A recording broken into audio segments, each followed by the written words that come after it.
दर्शकबिन नमस्कार। यहाँहरूलाई हार्दिक स्वागत तथा अभिवादन गर्न चाहन्छु। म दीपक पाण्डे। अहिले देशमै कोरोनाका कारण एकदमै संकट परेको अवस्था छ।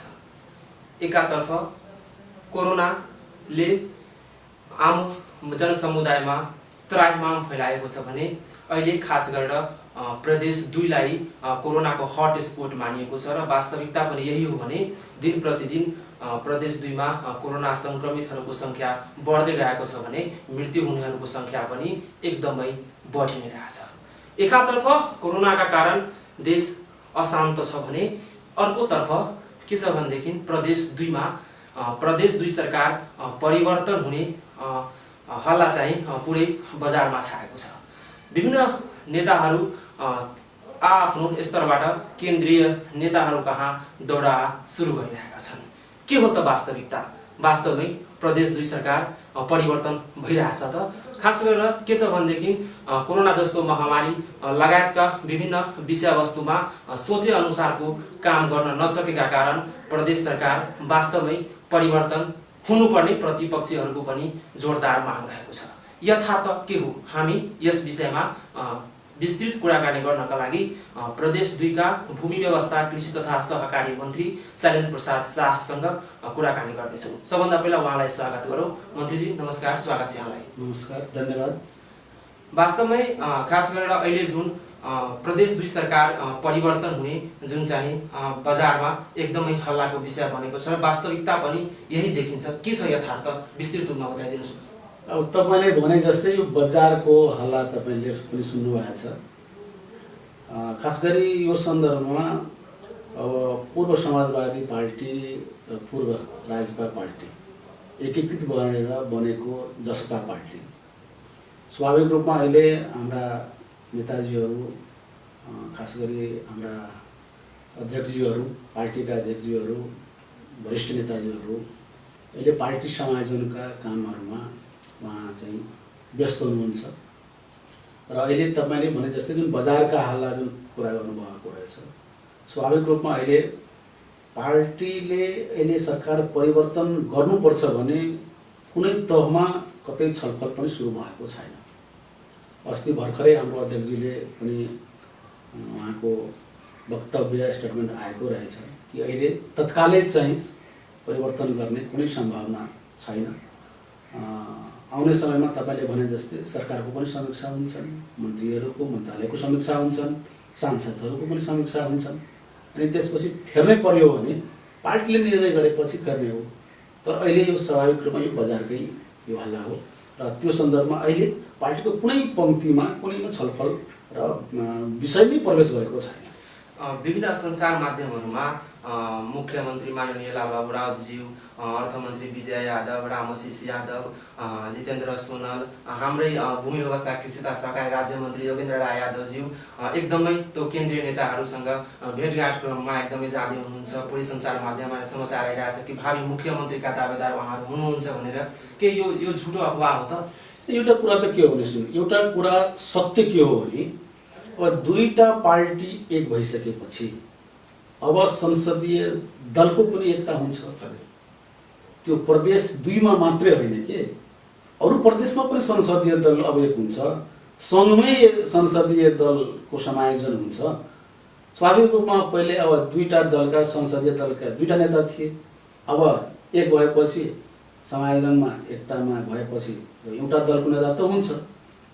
स्वाभाविक रूपमा जो दलको नेता बन्छ उहाँ नै मुख्यमन्त्री हुने हो। को बन्दै हुनुहुन्छ संसदीय दलको नेता? हैन, त्यो त अब हाम्रो संसदीय दलको अब पहिला सबैभन्दा पहिले त त्यो नियम आचार संहिता भन्छ, त्यो हिसाबले चुनाव हुने हो। त्यो चुनावमा जो पनि बन्न सक्छ। तपाईले भनेको यो बजारमा हल्ला आएका सञ्चार माध्यमबाट आएका नामहरू मध्ये कोही नपनि पढ्न सक्छ, अरु पनि कोही हुन सक्छ हैन। त्यो त अब के हो भने अब सहमतिमा भयो भने एउटा हुन्छ हैन, चुनाव भएपछि पनि चुनाव बहुमत जसले ल्याए त्यो संसद दलको नेता हुन्छ। तपाईले भने जस्तै त्यो अरु नाम पनि आउन सक्छ। त्यो त अब विधि प्रक्रियाले गर्ने हो। तर अहिले तत्कालै चाहिँ सरकार फेर्ने कुरामा न पार्टीले गृह कार्य थालेको छ। केही सांसदहरू जो तपाईले भन्नुभएको छ, सांसदज्यूहरूले चाहिँ केन्द्रीय नेतृत्वसँग गएर सरकारका केही कामहरूप्रति असन्तुष्टि राख्नु भएको छ, त्यसलाई सुधार गर्नुपर्ने अवस्था उहाँहरूले पनि सुझाव दिनुभएको छ कि आगामी समयमा चाहिँ कसरी सरकारलाई चाहिँ जनमुखी बनाउने हैन, त्यो सन्दर्भमा चाहिँ ध्यान आकर्षण चाहिँ पार्टी नेतृत्व पङ्क्तिसँग चाहिँ सांसदज्यूहरूको त्यो स्वाभाविक पनि हो हैन। समय समयमा हाम्रो पार्टीका जुन सरकार छन्, पार्टीको अब स्वाभाविक रूपमा कुनै मन्त्रालय कुनै मन्त्रीद्वारा या मुख्यमन्त्रीजीद्वारा कुनै काम गर्ने सन्दर्भमा कतै कमी कमजोरी भएको छ भने त्यसलाई सुधार गर्न यदि दबाब दिएको हो भने त्यो बेठिक होइन, त्यो ठिकै हो। विगतमा पनि त्यो हाम्रो अर्थमन्त्री विजय यादव र मुख्यमन्त्री लालबहादुर राउत बीच जुन चाहिँ संसद हाम्रो जुन पहिला नै विधानमा छ कि संसदीय दलको नेता भएको स्वाभाविक मुख्यमन्त्री हुने हो, पहिला पनि उहाँ दुईटैको बीच मतभेदका कारण अहिले सरकार कहीँ न कहीँ धारामा त छ नि त हैन। संसदीय दलको चुनावमा म पनि उम्मेदवार थिएँ सुरुमा नि त हैन, म पनि संसदीय दलको उम्मेदवार थिएँ, तर हाम्रो सहमति भएपछि हामीले सबैले मान्यौँ। एउटा कुरा के हो भने अब उम्मेदवार बन्नु या इच्छा राख्नु कुनै पाप होइन हैन, कोही हैन इच्छा राख्नु अब मान्य भएपछि स्वाभाविक रूपमा सबैको इच्छा मन्त्री बन्ने मुख्यमन्त्री बन्ने हुने त्यो स्वाभाविक पनि हो। तर एउटा निर्णय भइसकेपछि त्यो निर्णयलाई चाहिँ मान्नुपर्छ कसैले, म हुँ या कोही हो। त्यसपछि अब संसद दलको नेता हाम्रो माननीय मुख्यमन्त्री लालबहादुर भइसकेपछि मान्नु सबैलाई मान्नुपर्ने हुन्छ हैन, किनभने निर्णय बहुमतको निर्णय भएपछि मान्नु त सबैले मान्ने हैन। जबसम्म निर्णय हुँदैन तबसम्म तपाईँ आफ्नो राख्न सक्नुहुन्छ, आफ्नो अधिकार प्रयोग गर्न सक्नुहुन्छ। निर्णय भइसकेपछि त तपाईँलाई निर्णय त मान्नै पर्छ। जहाँसम्म तपाईँले भन्नुभयो मुख्यमन्त्रीजीको र अर्थमन्त्रीजीको कुरामा त्यस्तो मैले केही पाएको छैन। उहाँहरू राम्रो सम्बन्ध छ, राम्रैसँग काम गरिराख्नु भएको छ, राम्रै तरिकाले अगाडि बढिरहेछ। कमी कमजोरी त अब काम गर्दाखेरि केही आएको पनि हो हैन, विगतका दिनमा आएको रहेछ सरकारकै। अब विगतकै दिनमा तपाईँलाई यो गत वर्षका भुक्तानीहरूकै सवालमा केही समस्याहरू आएको थियो, त्यो पनि समाधान भयो।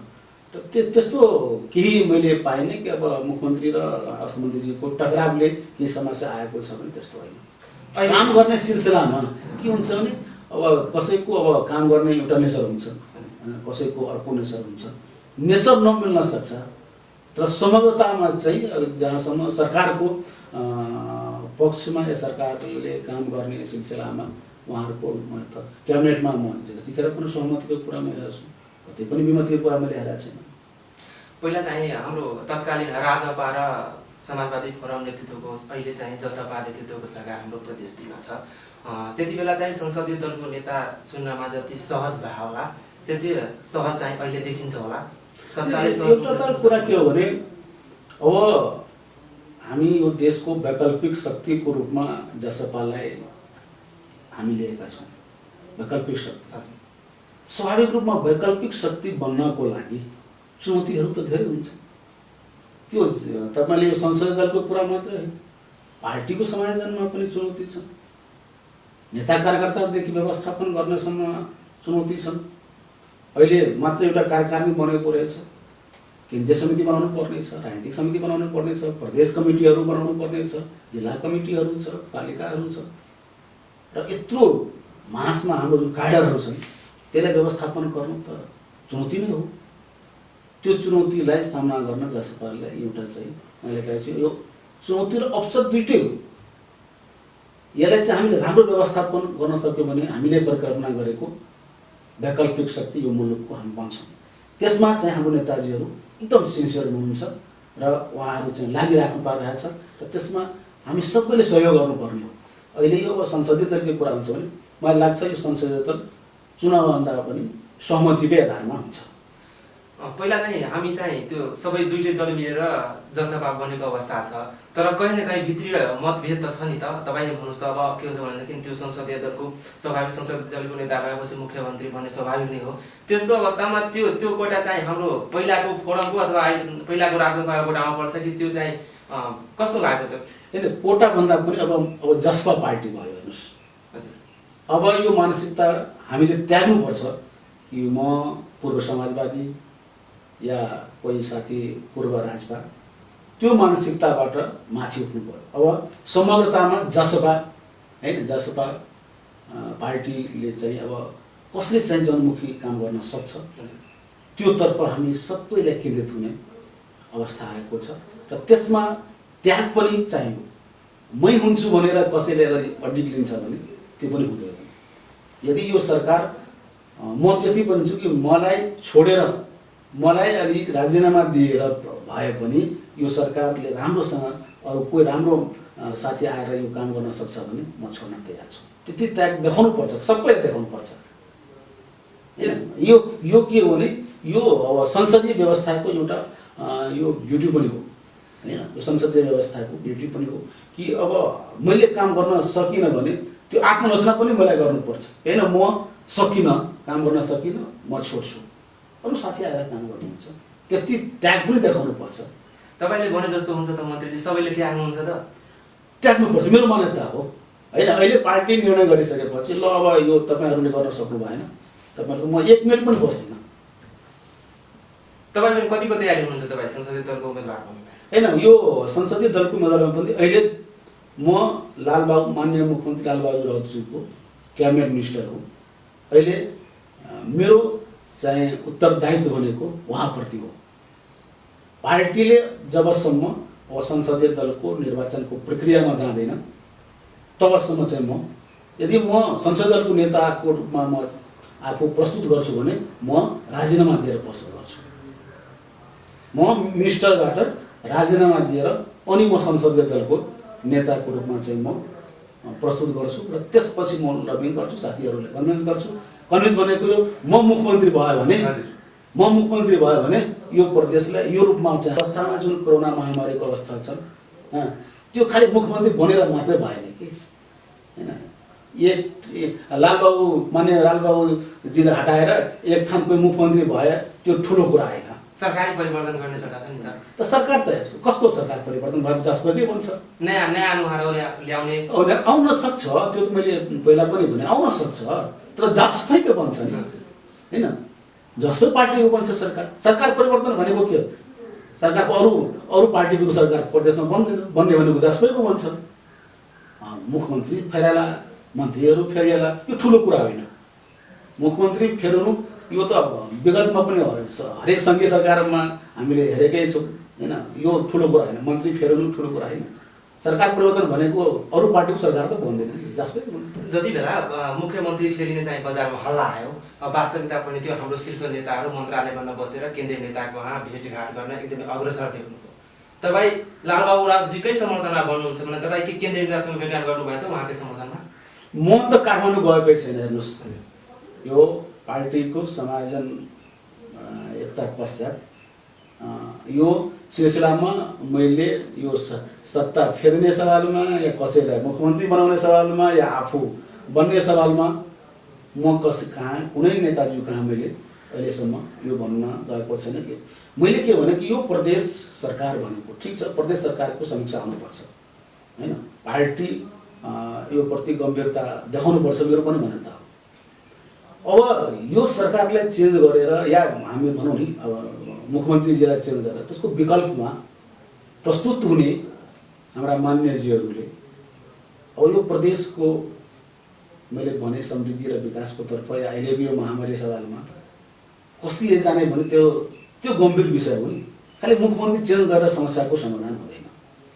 यदि फेरि नै पर्यो भने पहिलाकै अनुहारहरू दोहोरिन्छ होला त मन्त्रीजी? हैन, हाम्रो जति 55 हाम्रो मान्यजी हुनुहुन्छ नि, कि बन्ने यसैबाट हो। मुख्यमन्त्री मन्त्री बन्नेको भनेको यसैबाट हो। तपाईले हाम्रो सबै सक्षम हुनुहुन्छ, सबै मान्यजी सक्षम हुनुहुन्छ। आखिर सक्षम भएर त उहाँ जनताबाट चुनिनु भएको छ नि हैन। सबै सक्षम हुनुहुन्छ, कोही बन्न सक्नुहुन्छ। पार्टीले जसलाई जिम्मेवारी हुन्छ त्यसमा सबै मान्नुपर्ने। तपाईलाई के लाग्छ 5 वर्ष यो मुख्यमन्त्री श्रीमान लालबाबु राउतजीको सरकार टिकिरहन्छ त? म त अहिले अरू विकल्प पनि हेर्दिनँ। अडिग हुनुहुन्छ, अब के हुन्छ भन्नुहोस्? अब संसदीय दलको मैले भने नि संसदीय दलको चुनाव हुन्छ। चुनाव भनेको अब सहमतिमा पनि हुन्छ, नभए यसको विधि प्रक्रिया छ, निर्वाचन पनि हुन्छ। यो संसदीय दल चुनाव भनेको निर्वाचन भनेको यो दिनो प्रदेश मात्रै होइन। म अघि पनि भने नि यो 7 प्रदेशमा छ। 7 प्रदेश भन्नाले अब हाम्रो 1 नम्बरमा हामी चुनाव जितेका छौँ, 5 नम्बरमा जितेका छौँ, थोरै भए पनि हाम्रो सांसद छ नि, त्यहाँ पनि समायोजन हुन्छन्, त्यहाँ पनि संसद दलको नेता, दुईटा संसद दलको नेता छ नि, त्यहाँ पनि अब जसपाको अब संसद दलको नेता हुन्छ नि। सँगै अहिले हाम्रो चाहिँ अब अहिलेसम्म भएको छैन।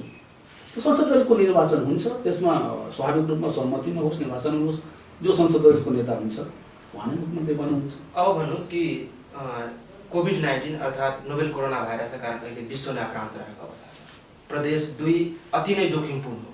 महोत्तरी, धनुषा, बारा, पर्सा, रौतहट, सर्लाही जिल्लाहरू अधिकांश जिल्ला हटस्पट मानिएको छ। कोरोना संक्रमित दिन प्रतिदिन बढिरहेको अवस्था छ। मृत्यु हुने संख्या दर पनि बढी नै रहेछ।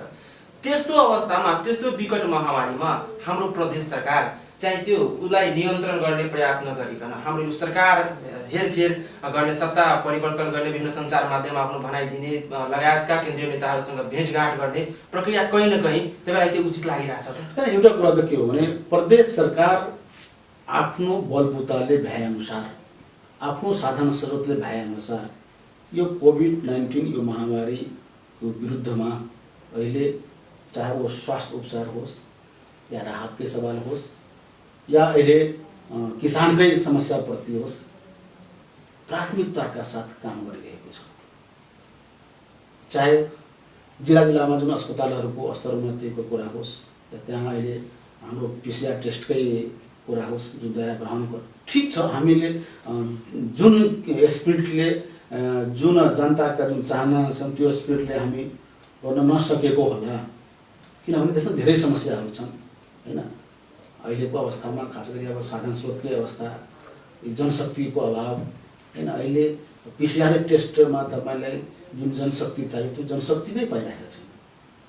सबैले टेस्ट गर्ने होइन, त्यो ल्याबमा जाने त्यो टेस्ट त सबैले गर्न सक्दैन। हामीले बारम्बार सूचना निकाल्दा पनि त्यो जनशक्ति आइरहेको छैन हैन। भेन्टिलेटरको कुरा भयो, ICU को व्यवस्थापनको कुरा छ। अहिले जुन गतिमा हामी गरिरहेका छौँ, हामीले आफूले भ्याएअनुसार, प्रदेश सरकारले भ्याएअनुसार हामी गरिरहेका छौँ। त्यस सन्दर्भमा तपाईँले भनेको कुरा सही हो कि यो सङ्क्रमणकालीन अवस्थामा यो राजनीतिक अस्थिरता कायम गर्नु भएन हैन। सङ्क्रमणकालीन अवस्थामा कहीँबाट यदि यो राजनीतिक अस्थिरताको कुरा आयो भने यो राम्रो होइन। ठिक छ, त्यसको पनि समय आउँछ हैन। त्यो राजनीतिक रूपमा यो त निरन्तर चल्ने कुरा हो। मैले अघि नै भने मुख्यमन्त्री फेर्नु, मन्त्री बन्नु यो संसदीय व्यवस्थाकोमा हुँदै रहन्छ। तर अहिलेको सङ्क्रमण अवस्थामा सबै एकजुट, यो आफ्नै पार्टी मात्रै होइन, अरू विपक्षी पार्टीहरू पनि यो अवस्थामा हामी चाहिँ एकजुट भएर यो सङ्क्रमणको विरुद्धमा, यो सङ्क्रमणकालीन अवस्थामा हामी एकजुट भएर अगाडि बढ्ने अवस्था हुन्छ। कहीँ न कहीँ चुक्यो त सरकार त? अब सरकार चुक्या त नभनौँ, अलिकति कहीँ ग्याप भएको हो र त्यसलाई चाहिँ अब प्रदेश सरकारले अब अस्ति नै हाम्रो मुख्यमन्त्रीज्यूले चाहिँ विपक्षी दलका नेताजीहरूसँग पनि छलफल गर्न भएको छ। कति राउन्ड पहिला पनि भएको थियो, यो बिचमा पनि भएको रहेछ। उहाँहरू पनि एकदम सहयोग गरिराख्नु भएको छ। यो सन्दर्भमा विपक्षी दलका नेताजीहरू, पार्टीका उहाँहरूको सम्पूर्ण मान्यजीहरू अहिले आफ्नो आफ्नो क्षेत्रमा चाहिँ यो सङ्क्रमणका विरुद्धमा सहयोग गरिराख्नु भएको छ। चाहे जे होस्, हाम्रो सरकार अहिले परिवर्तन गर्ने, हेरफेर गर्ने त्यो हल्ला मात्र छ। अहिले कुनै पनि हालतमा अहिले सरकार फेर्ने सम्भावना छैन। अहिले सबैजना सङ्क्रमित भएर लाग्ने त्यो पुरै सरकार फेरिने अहिले कुनै सम्भावना छैन। यो मैले भनेको होइन, हाम्रो पार्टीका चाहिँ अध्यक्षजीले नै भन्नुभएको हो। फेरिने अवस्था भयो भने समीक्षा हुन्छन्, सरकारका समीक्षा हुन्छन्, मन्त्रीहरूका समीक्षा हुन्छन्, सांसदका समीक्षा हुन्छन्। किनभने पार्टी र सरकारको पार्टीसँग जुटेको हो। पार्टीले महसुस गरेको खण्डमा कि अब यो सरकारबाट डेलिभरी भएको छैन या जनताको जनपक्षीय काम भएको छैन भने जुन बेला बेला पनि चाहिँ फेर्न सक्ने चाहिँ पार्टीको आफ्नो निर्णय हुन्छ, त्यो हुन्छ। तर अहिले जुन हल्ला छ त्यो हल्ला भनेको निराधार हो। तपाईँ एकदमै तयार हुनुहुन्छ समीक्षाको लागि? एकदम, सुरु गर्नुहोस् न। म एकदम समीक्षा गर्नको लागि तयार छु। समीक्षा भनेको अब आफैले गर्नुभन्दा समीक्षा भनेको आम जनताले गर्नु हो हैन। मैले के गरेको छु, मेरो मन्त्रालयले के गरेको छ, यो कोभिडको महामारीमा कसरी हिसाबले हाम्रो मन्त्रालयले काम गरेको छ त्यो मैले भनेर होइन, मैले आफैले मूल्याङ्कन पनि गर्ने होइन, आम किसान दाजुभाइ दिदीबहिनीले गर्ने हो। हामीले के गरेका छौँ? कहीँ न कहीँ जुन चाहिँ बजारमा हल्लाको विषय भनेका छन् कि प्रदेश 2 का सबै मन्त्रालयलाई नै भनौँ, कुनै एउटा दुईटा मन्त्रालय आफ्नो व्यक्ति, आफ्नो के भन्छ आफन्त, आफ्नो समाज, आफ्नो जिल्लालाई विशेष केन्द्रीकरण गरेको अवस्था छ। यस्तो अवस्थामा कहीँ न कहीँ त प्रदेश 2 का 8वटै जिल्लाले त मूल्याङ्कन गर्न सकिएला नि त, सकिँदैन नि त। त्यो उहाँको लागि तपाईँ जस्तै मन्त्री हुनुहुन्छ भने तपाईँको लागि त 8 जिल्ला एकनासको हुनु पर्यो, तपाईँको लागि 8 जिल्लाको विकास एक रकम हुनु पर्यो, तपाईँको जिल्लामा चाहिँ जे होस् सबै 8वटै जिल्लाको लागि तपाईँले पहल गरिदिनु पर्यो। तर तपाईँले नभए पनि अरू मन्त्रालयहरूमा त्यस्तो देखिन्छ। प्रदेश 2 सरकारको अधिकांश नभनौँ पनि मन्त्रालयहरूमा त्यस्तो देखिरहेको अवस्था छ। कतिको यो अफवाह हो कि यथार्थ नै लिइरहेको छ भनेर के भन्न चाहनुहुन्छ? एउटा कुरा गर्नु, मन्त्री भनेको मन्त्री भइसकेपछि कुनै पार्टीको मन्त्री हुँदैन, कुनै व्यक्ति विशेषको हुँदैन, समग्रमा आम जनताको आज प्रदेशकै हामी मन्त्री हौँ। निश्चित रूपमा अब तपाईँले भने जस्तै मलाई त लाग्छ त्यस्तो त नहुनुपर्ने हो। बजेट विनियोजित हुँदाखेरि समग्रतामा चाहिँ देखिन्छ, किन समग्रतामा जिल्लाका विकास, प्रदेशका विकास, आम जनताका हितमा जनमुखी कामलाई नै हेरेर चाहिँ बजेट विनियोजित हुन्छ। खास गरी अब मेरो मन्त्रालयमा कुरा गर्नुहुन्छ भने मेरो मन्त्रालयको प्रोग्रामहरू म आफ्नै क्षेत्रमा दिन सक्ने अवस्था छैन, किनभने यो यस्तो हाम्रो संरचनाहरू छन् त्यसले चाहिँ अब जिल्लालाई नै दृष्टिगत गरेर हाम्रो चाहिँ योजना बन्छन् र आम किसानको त्यसमा सहभागिता उहाँहरू चाहिँ सेवा सुविधाहरू पाउने किसिमका यहाँ योजनाहरू छन् समग्रतामा। अरू मन्त्रालयहरूको के छ भने अब स्वाभाविक रूपमा अलिकति अब भयो होला, अब कुनै माननीयज्यू मन्त्रीज्यूहरूको सिफारिसमा कुनै निर्वाचन क्षेत्रमा अलिकति यताउति भयो होला, तर जुन हिसाबले कुरा आउँदैछ कि होइन मन्त्रीज्यूहरू आफ्नै क्षेत्रमा लगियो त्यस्तो सम्भव पनि हुँदैन। एउटा कुरा के हो भने अहिले जुन बजेट हाम्रो विनियोजित बजेट जुन पास भएको छ त्यो त प्रदेश सभाले पास गरेको होइन। प्रदेश सभा भनेको हाम्रो 107 मान्य होइन, त्यसको अनरसिप भनेको हाम्रो सम्पूर्ण मान्यजीको त होइन हो नि, एकदम यो कुनै मन्त्रीको त बजेट होइन नि। प्रदेश सभाले पास गरेको बजेटले हामीले कार्यान्वयन मात्रै गर्ने हो। अहिलेको बजेट जुन सरकारले प्रस्तुत गर्यो त्यो प्रस्तुत बजेट त प्रदेश सभाबाट पास भयो भनेको अनरसिप त हाम्रो सम्पूर्ण मान्यजीहरूको भयो नि। त्यो निर्देशन त्यो हामी उहाँहरूको निर्देशन हामीले त पालना गर्ने मात्रै हो, कार्यान्वयन मात्रै गर्ने। त्यसकारण अब यस्ता कुराहरू अब हेर्नुहोस् काम गर्ने सिलसिलामा मलाई के लाग्छ भने यो किन आएको होला के अरे यो हल्लाहरू। अब आकाङ्क्षाहरू थुप्रै छन्। प्रदेश सरकार गठन पश्चात स्वाभाविक रूपमा मधेसी जनताका चाहनाहरू यहाँ सैकौं वर्षदेखि जुन उत्पीडनमा हामी पढेका थियौँ, जुन विकासबाट वञ्चित थियौँ हामी, प्रदेश सरकार भनेपछि के लाग्यो भने अब हाम्रो सरकार बन्यो, नजिकको सरकार। अपेक्षा भनेको एकदम तुरन्तै चेन्ज हुने, परिवर्तन हुने, किनभने वर्षौँदेखि त हामी उत्पीडनमा पढेका थियौँ, वर्षौँदेखि हामी यो विकासबाट वञ्चित थियौँ। त्यो हिसाबले अहिलेको अवस्थामा जुन संहिताको जुन संरचना छ, जुन अधिकारको सवालको कुराहरू छन्, अहिलेसम्मका जुन मैले कुरा भनेको छु त्यो हिसाबले हामीले डेलिभरी दिन गाह्रो भयो। जनताको जनचाहना अनुसार हामीले काम गर्न गाह्रो भयो। स्वाभाविक रूपमा असन्तुष्टिहरू बढेका छन्, तर ती असन्तुष्टिहरूलाई चाहिँ अब हामीले चाहिँ एड्रेस गर्ने, किनभने यो 2.5 वर्ष भइसकेपछि हामीले पनि धेरै कुरा अनुभव भयो। यो संरचना भनेको प्रथम संरचना भएको धेरै समस्याहरू होइन, संरचनागत समस्याहरू, जनशक्तिका अभाव, ऐन कानुनका अभाव, अनुभवका पनि अभाव भनौँ होइन। हामी त आन्दोलन गरेर आएका मान्छे हौँ, राज्य सत्ता त चलाएका थिएनौँ। स्वाभाविक रूपमा आन्दोलन र राज्य सत्ता चलाउनु अलिअलि फरकै रहेछ। तर अब चाहिँ एउटा अब मैले महसुस गरे अनुसार अब प्रदेश सरकारले आउने समयमा जसरी अब अगाडि अब हाम्रो यो वर्षको नीति कार्यक्रम र बजेटको जुन पनि अवस्थामा ल्याइरहेको छु, अब जनताले संघीयताको अनुभव, संघीयता भनेको हामीले अनुभव दिलाउने सवालमा र अनुभव चाहिँ उहाँहरूले प्रत्याभूति गर्नको लागि चाहिँ पनि प्रदेश सरकार प्रगतिशील छन् र यसतर्फ चाहिँ धेरै कामहरू पनि अब अगाडि बढाइसकेको अवस्था छ। हाम्रो सरकारको गार्जियनको रूपमा मुख्यमन्त्री मोहम्मद लालबहादुर जीलाई लिन सक्नुहुन्छ होइन? खास गरेर उहाँ र अर्थमन्त्री विजय यादव जी, उहाँ दुईटै बिचको मतभेद र तिक्तताका कारण कहीँ न कहीँ वर्षौँदेखि सम्पन्न भएका योजनाहरूको भुक्तानी हुन सकेका थिएन। कार्यक्रम रोकेकै थियो, कार्यक्रम भइसकेका पनि भुक्तानी नहुनुको कारण कहीँ न कहीँ उहाँ दुईटै बिचको मतभेद छ। यस्तो अवस्थामा जस्तै गार्जियनले निभाउनु पर्ने भूमिका, उहाँले नेतृत्व गर्नुपर्ने क्षमता, हाम्रो सरकार, हाम्रो मोहम्मद मुख्यमन्त्री लालबहादुर राउतजी सफल कि असफल?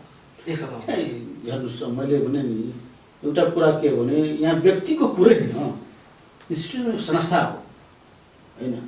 अब मुख्यमन्त्रीजी र अर्थमन्त्रीज्यूलाई व्यक्तिसँग जोड्दा पनि अब यो भुक्तानीको कुरा सन्दर्भमा, भुक्तानी त हरेक मन्त्रालयबाट गएका योजनाहरूको भुक्तानी बाँकी थियो नि। त्यतिखेर के नमिलेर भुक्तानी नभएको भने अलिकति आफै पनि आफ्नो पनि गल्तीलाई त महसुस गर्नु पर्यो नि। कसैमाथि एकैचोटि अब अर्थमन्त्रीले गर्नु भएन, मुख्यमन्त्रीले गर्नु भएन कि कतै न कतै ल्याप्सेस थियो, त्यसलाई मिलाउन अलि अप्ठ्यारो भयो नीति। अब हरेक काम के हुन्छ, चाहँदै पनि आफ्नो अनुकूल नहुनु पनि सक्छ। विधिले, प्रक्रियाले, कानुन सङ्गतले नमिल्दा त्यो गर्न गाह्रो हुन्छ। त्यही विधि प्रक्रिया र कानुन नमिलेर त त्यस्तो एक वर्ष त्यो विगतका भुक्तानीहरू रोकियो, त्यसकारण धेरै आलोचित पनि भयो प्रदेश सरकार।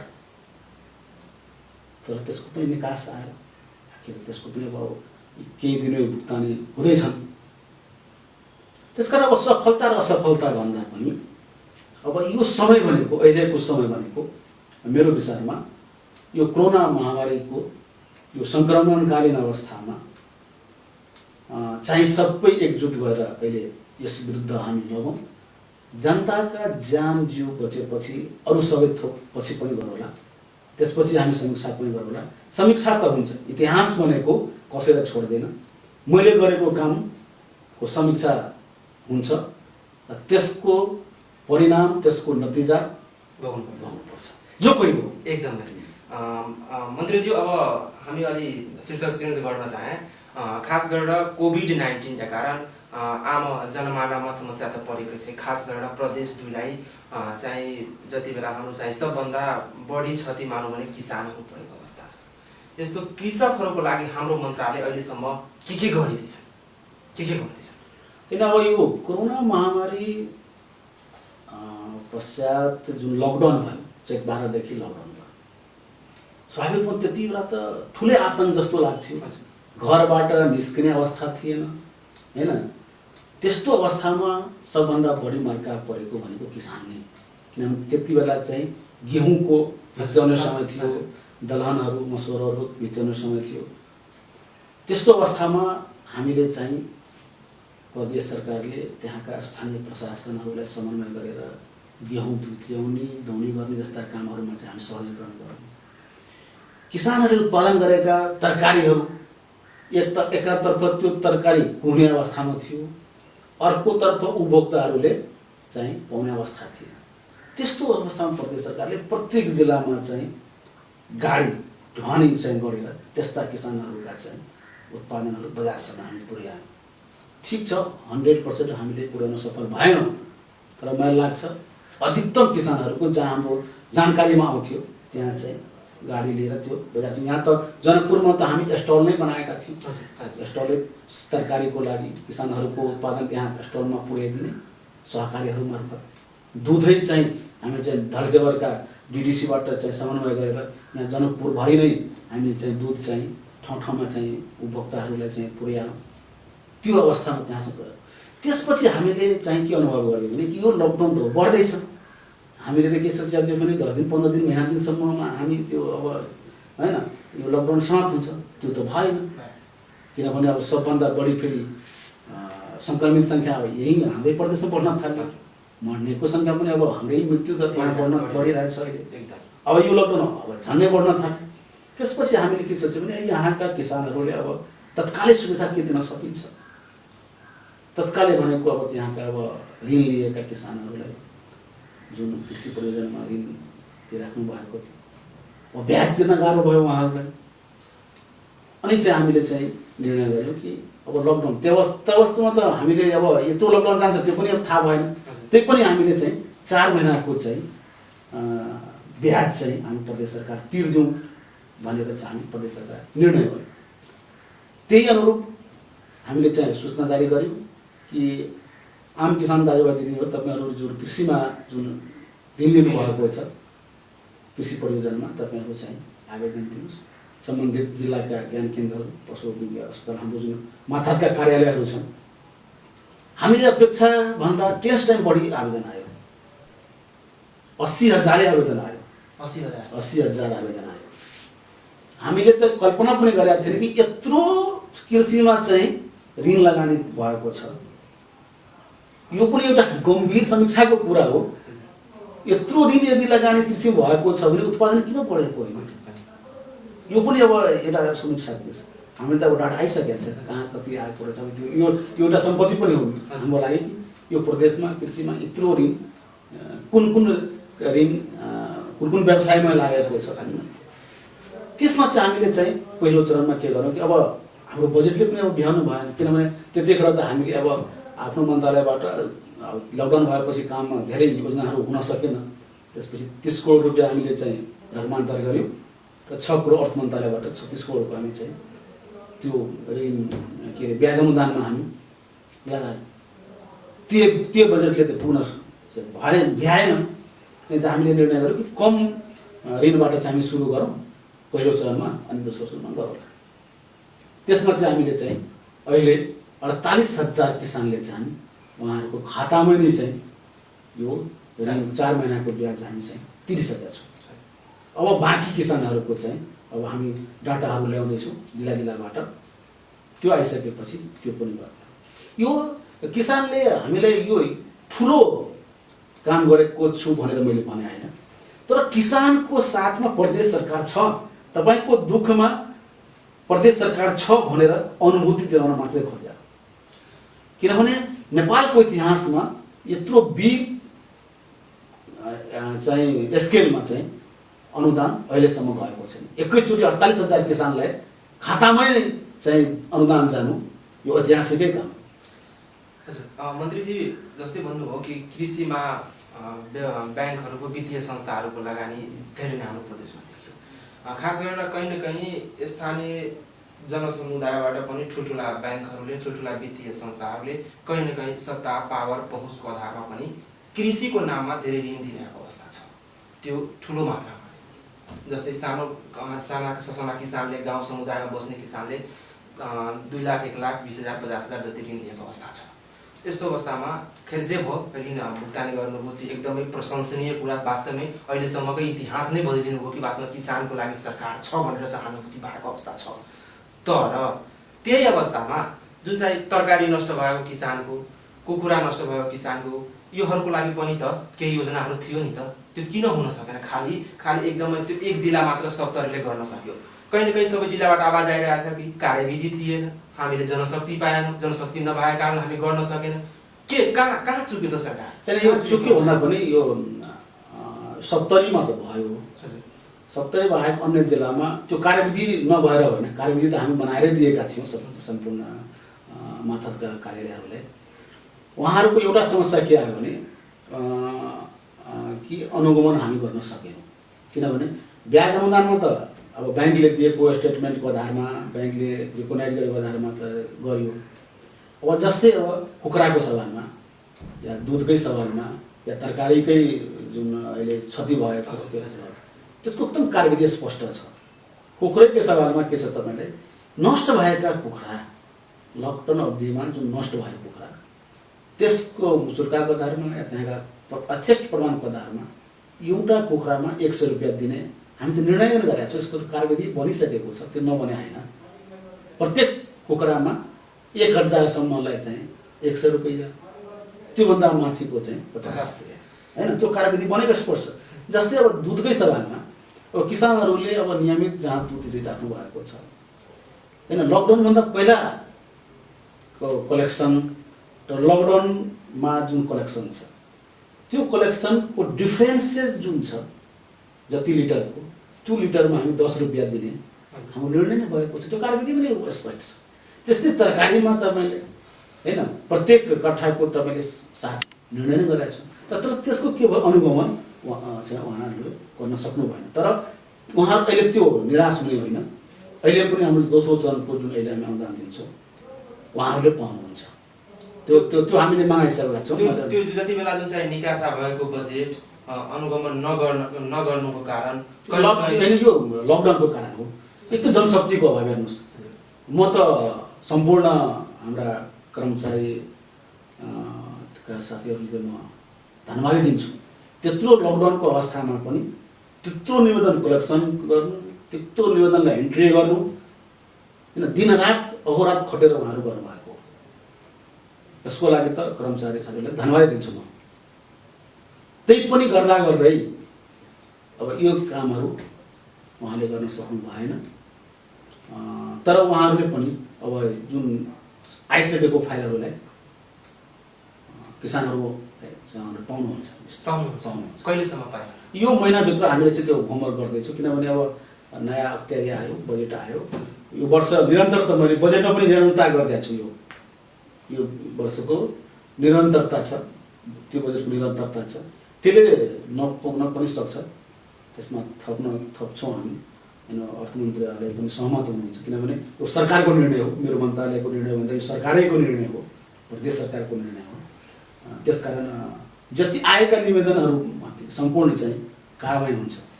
मन्त्रीज्यू, सधैँ किसानको प्रदेश सरकार स्थापना भएदेखि नै किसानको साथ सहयोग दिने मन्त्रीज्यूको रूपमा परिचित तपाईँ, एकदमै सधैँ हँसिलो मुहार नै रूप राखी चाहिँ काम गर्ने मन्त्रीज्यू एक दिन चाहिँ सचिवको सरुवाको लागि लिएर रुष्ट हुनुभयो र केन्द्र सरकारलाई परिपत्र लेख्नुभयो। आखिर किन, के कारण भएको छ, के कारण? हेर्नुहोस्, अब अति भएपछि मान्छे जे पनि गर्छ, त्यो पनि मैले सभ्य भाषामा मैले भने हो कि पहिला के हुन्थ्यो भने राजनीतिक अस्थिरताले काम गर्न गाह्रो हुन्थ्यो, तर अहिले कर्मचारीको अस्थिरताले काम गर्न गाह्रो भयो।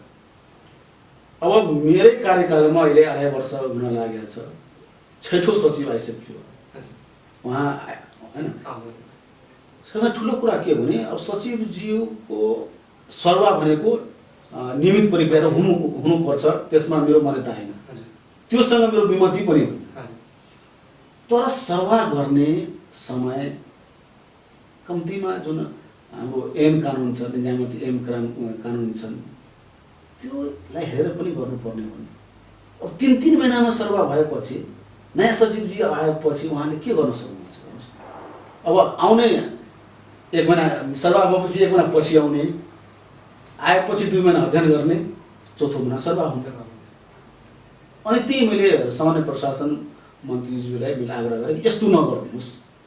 यसले त के देखियो भने अब कामै नगर्ने, कामै नहुने दिने, अब त यो शङ्का लाग्न थाल्यो कि अब यो संहितालाई असफल पार्ने यो षड्यन्त्र हो कि?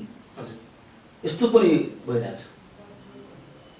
भोलि आम जनताले आवाज उठाउन थाल्यो कि अब यो प्रदेश सरकार यो के गर्न सक्दैन होइन, यो किसिमले षड्यन्त्र त होइन, कामै नहुने दिने, कामै नहुने अस्थिरता पैदा गर्ने, यो किसिमले जुन अहिले यो त्यस मैले आग्रह गरेँ कि यो संहितामाथि नै जुन एउटा शङ्काको पैदा नगर्नुहोस्।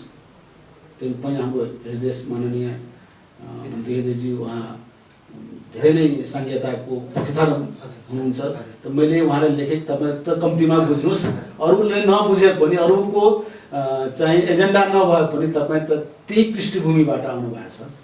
त्यो पत्रको कारणले पनि तपाईँले एकदमै नाम कमाउन सक्नु भएको छ र तपाईँको मातहतको मन्त्रालय सङ्घीय मन्त्रालयसँग कतिको समन्वयमा हुन्छ, कतिको सहयोग पाउँदै हुनुहुन्छ? होइन, यो त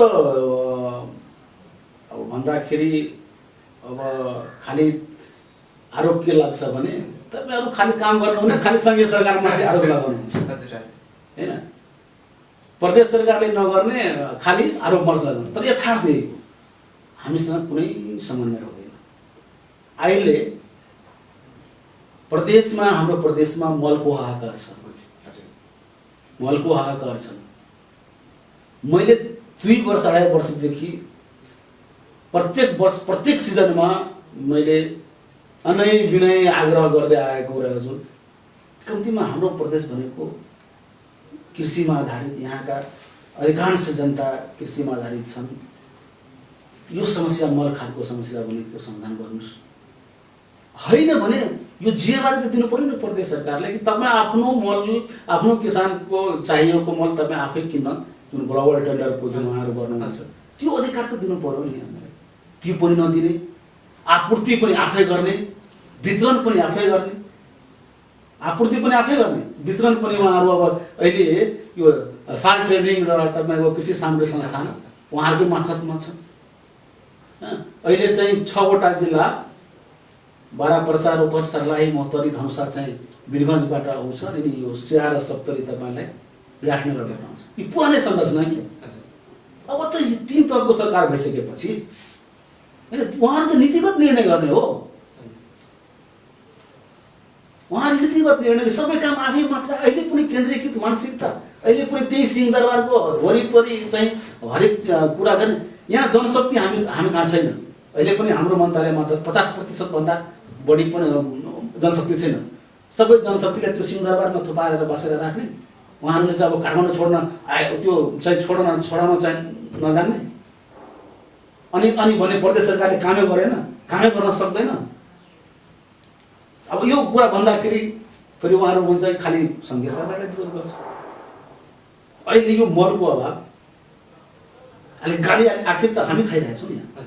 किसानहरूको अपेक्षा त प्रदेश सरकारसँग छ। तर कति किसानलाई म बुझाउन सक्छु कि यो मेरो सिफारिसमा 1 बोरा मल पनि म किसानलाई उपलब्ध गराउन सक्दैनौँ।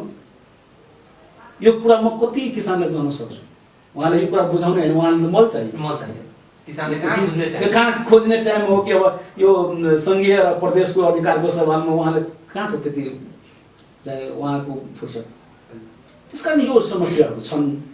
तर यो समस्यालाई यस्तै थाँती राखेर गयो भने भोलिको दिनमा मलाई लाग्छ यहाँ संघीयतालाई संस्थागत गर्न अर्कै आन्दोलन गर्ने सम्भावना पनि मैले हेरेको छु। खास गरेर मन्त्रीजी जुन भन्नुभयो कि मसँगकै मलाई याद छ कि पहिलाको इन्टरभ्यूमा तपाईँले नै भन्नुभएको थियो कि यो मल खादको विकल्पमा प्रदेश सरकारले केही कुनै स्थापना गर्ने बेला चाहिँ विकल्पमा कुनै विकल्प यसमा छ।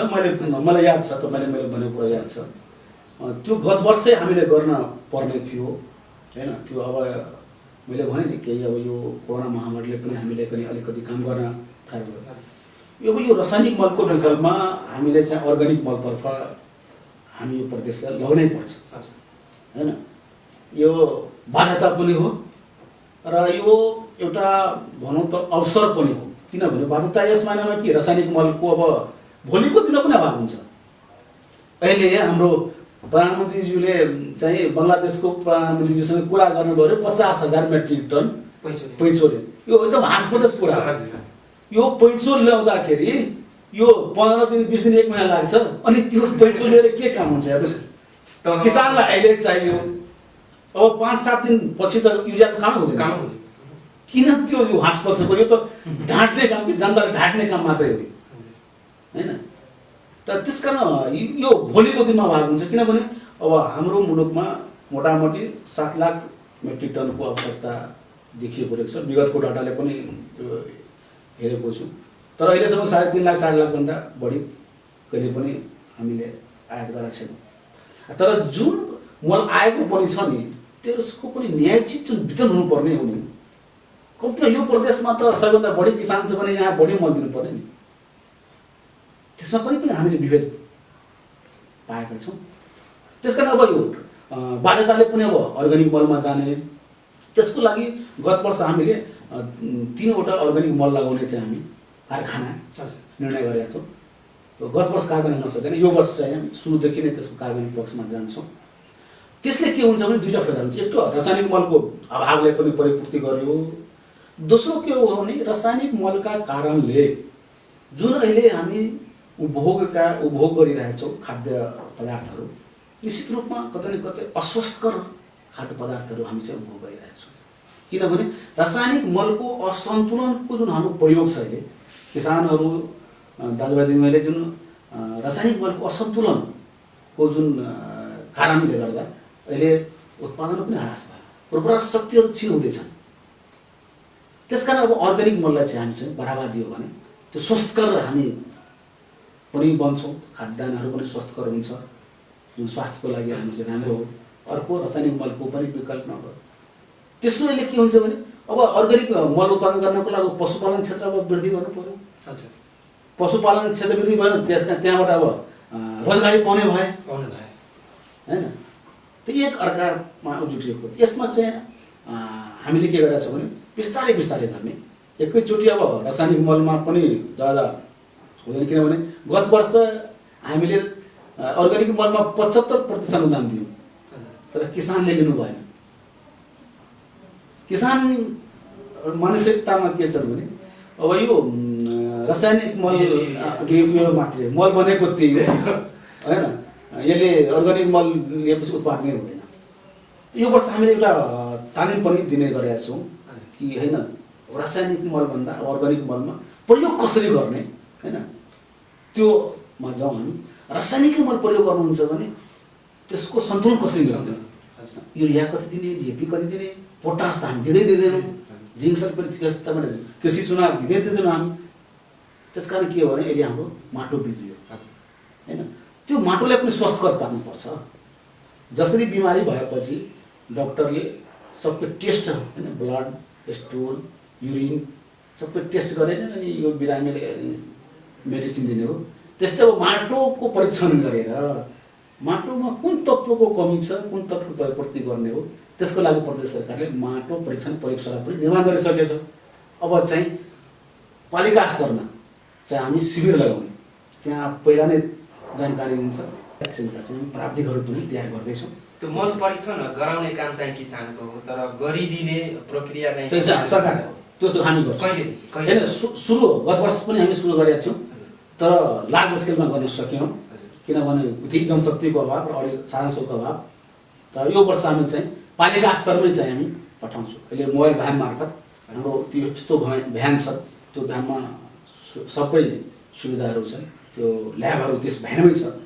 त्यो अहिले एउटा भ्यान मात्रै छ, त्यो भ्यानले अब कति भ्याउन सक्छ। तर अब पालिका स्तरमै अब सम्भव यो वर्ष हामीले के सुरु गर्न खोज्या भने कि हाम्रो जुन पालिका स्तरमा कृषि प्राधिकरणहरू छन् त्यहाँ 3वटा सानो ल्याब बनाइदिने, स्थापना गरिदिने होइन, ल्याबै स्थापना गरिदिने, अनि किसानलाई सहज हुन्छ भनेर त्यस्तो किसिमको पनि अब कति यो वर्ष हामी गर्न सक्छौँ, तर सुरुवात त गर्छौँ यो वर्ष हामी। अनि जुन भन्नुभयो कि रासायनिक मल अहिले चाहिँ जुन डिएपी युरियामा जुन चाहिँ व्यापारीहरूले एकदमै महँगो मूल्यमा बेचिरहेको अवस्था छ र किसानले लिनुपर्ने बाध्यता छ।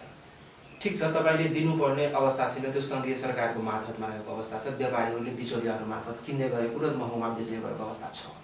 यसको अनुगमन गर्ने निकाय प्रदेश सरकारको छ या छैन? हेर्नुहोस्, अब एउटा त कुरा मैले भने आपूर्ति र वितरणको सवालमा, अब वितरणको जुन प्रक्रिया छ नि, उहाँहरूले सामुदायिक संस्थान र साल ट्रेनिङले आफ्नो मद्दतमा डिलरहरू बनाएका छन् सहकारी संस्थाहरूलाई। यस्ता सहकारी संस्थाहरू जो सिजनमा मात्रै त्यो मल मात्रै काम गर्ने, अरू कुनै काम गर्ने होइन, त्यो मल लिने र बाटैमा चाहिँ त्यो ट्र्याक्टर र ट्रक चाहिँ व्यापारीलाई बेचिदिने।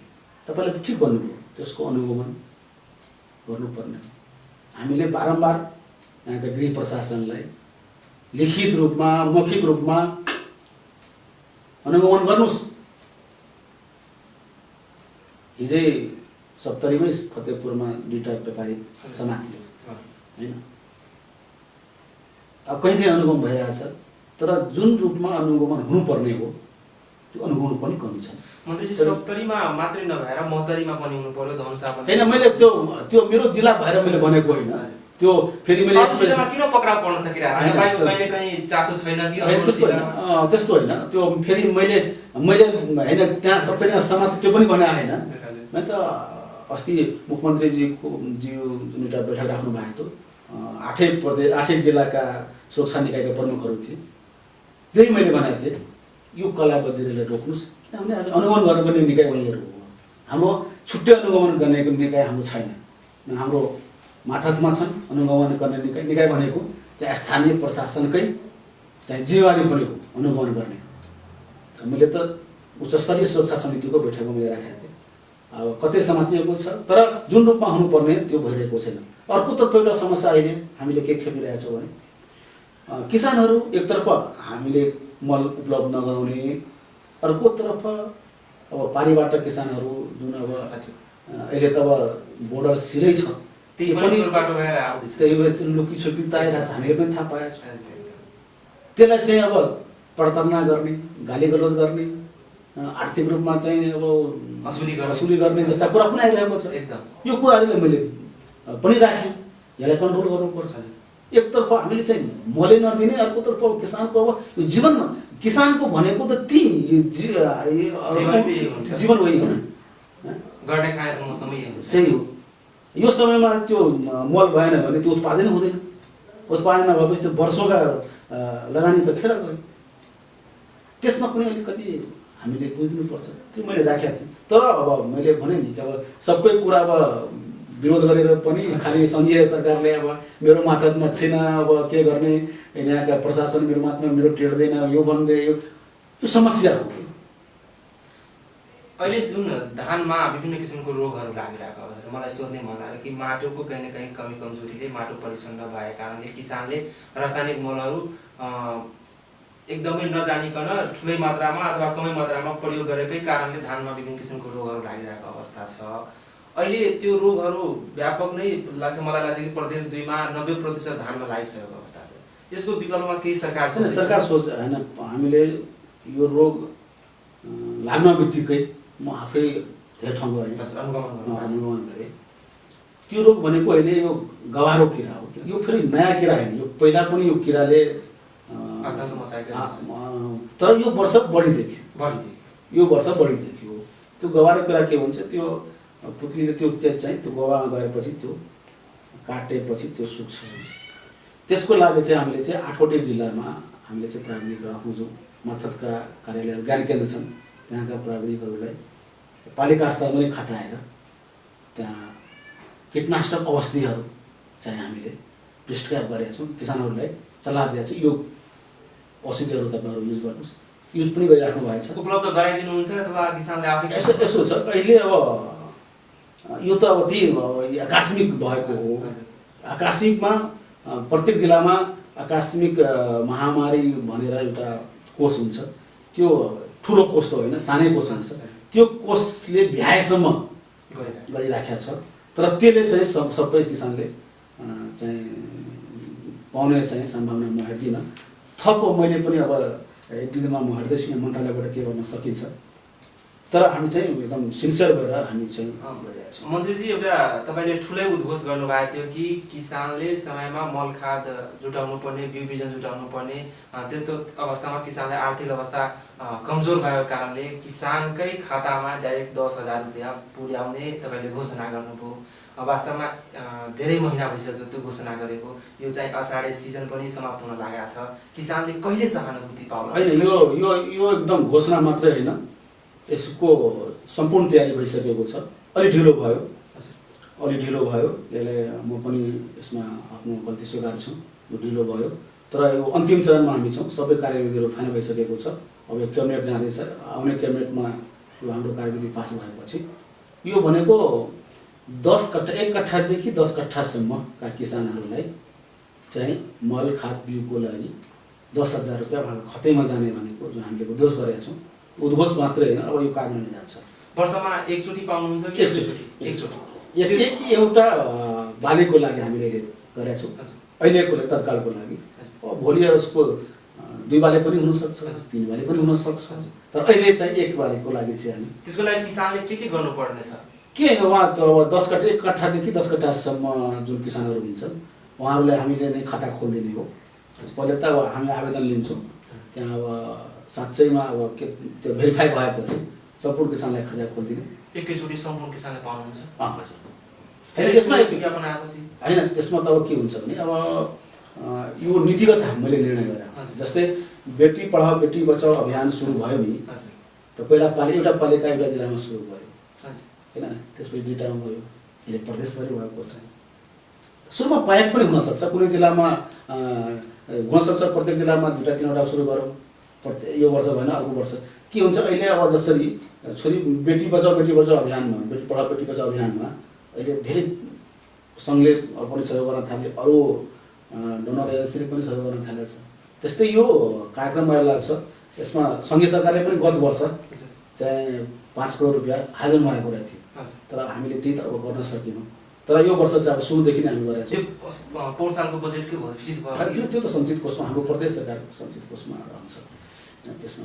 तर अब यो वर्ष चाहिँ हामी भनेका यो 10,000 रुपियाँ खातामा दिने जुन छ एकदम अन्तिम चरणमा सबै ढिलो भयो। यो सुरुवात कहीँ सप्तरी रोडबाट हुन्छ कि किसानहरूको मनमा जस्तै जिल्ला तोक्नु भयो कुनै जिल्ला त 8वटै जिल्लामा हुन्छ होइन, 8वटै जिल्लामा हुन्छ।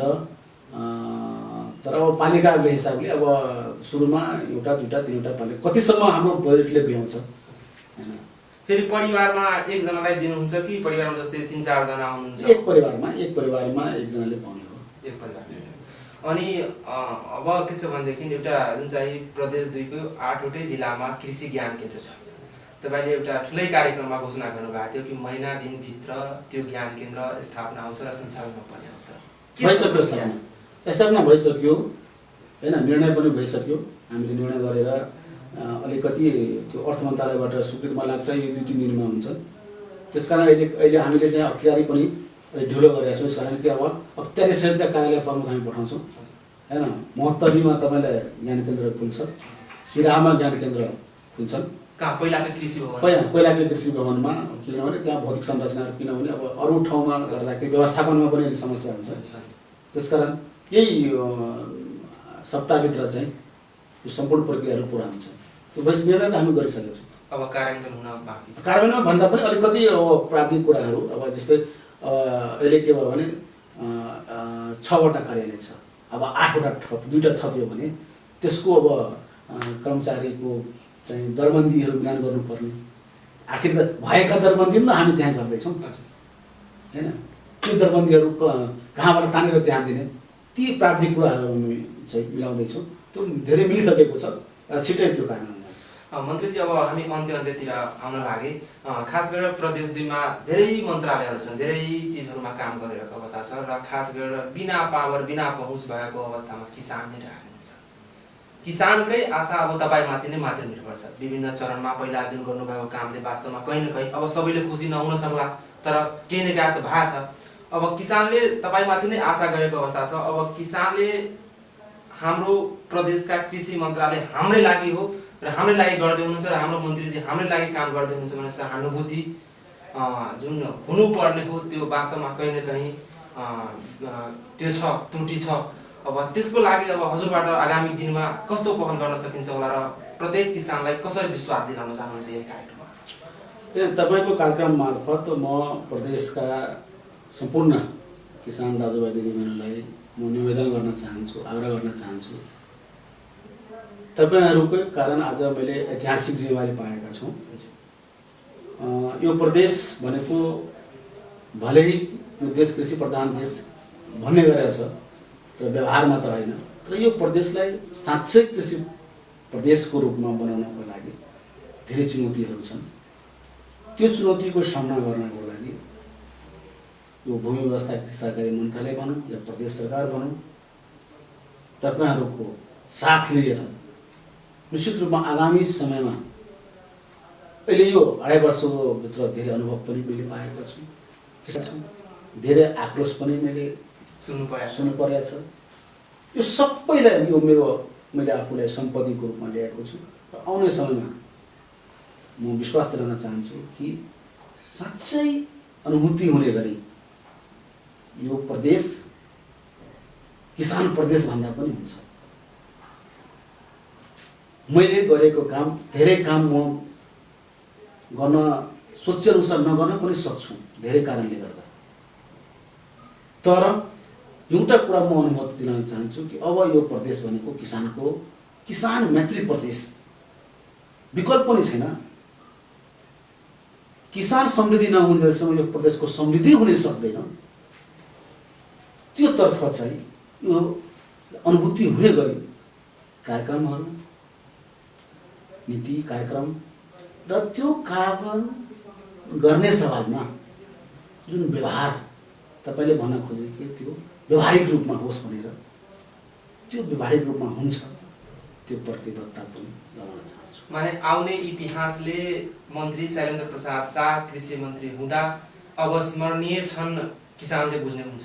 एकदम निश्चित रूपमा मैले मेरो प्रयत्न मेरो प्रयास त्यही रहन्छ, मेरो लक्ष्य पनि त्यही हो। किसान विश्वस्त रहन्छ कि मन्त्रालय त रहिरहन्छ, यो नेतृत्व गर्ने क्षमता बरु बदलिएला। तर यो जुन उहाँले गर्नुभएको तपाईले गर्नुभएको काम एकदमै अविस्मरणीय हुन्छ भने त्यो विश्वस्त हुनु पर्यो। एकदम म विश्वास दिलाउन चाहन्छु कि आउने समय मैले भने नि कि मैले पनि ऐतिहासिक जिम्मेवारी पाएको छु। राजनीति भनेको हैन, यो अवसर भनेको सधैँ आउने होइन। त्यसकारण मेरो पनि लक्ष्य, मेरो पनि मिसन त्यही हो कि आउने समयमा मैले आफ्नो यहाँका किसानहरूको लागि, यहाँको प्रदेशवासीहरूको लागि केही गरेर जाउँ। हस् त, धन्यवाद मन्त्रीजी। आदरणीय दर्शकवृन्द, उहाँ हुनुहुन्थ्यो भूमि व्यवस्था कृषि तथा सहकारी मन्त्री शैलेन्द्र प्रसाद शाह।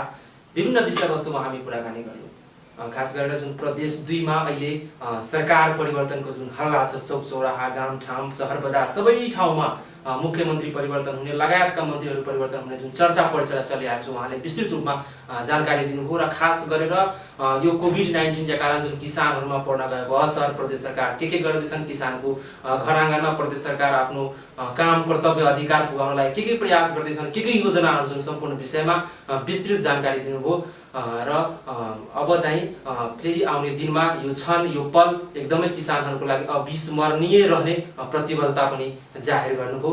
र आजको कार्यक्रमबाट म दीपक यही बिदा लिन चाहन्छु। हस्त, नमस्कार।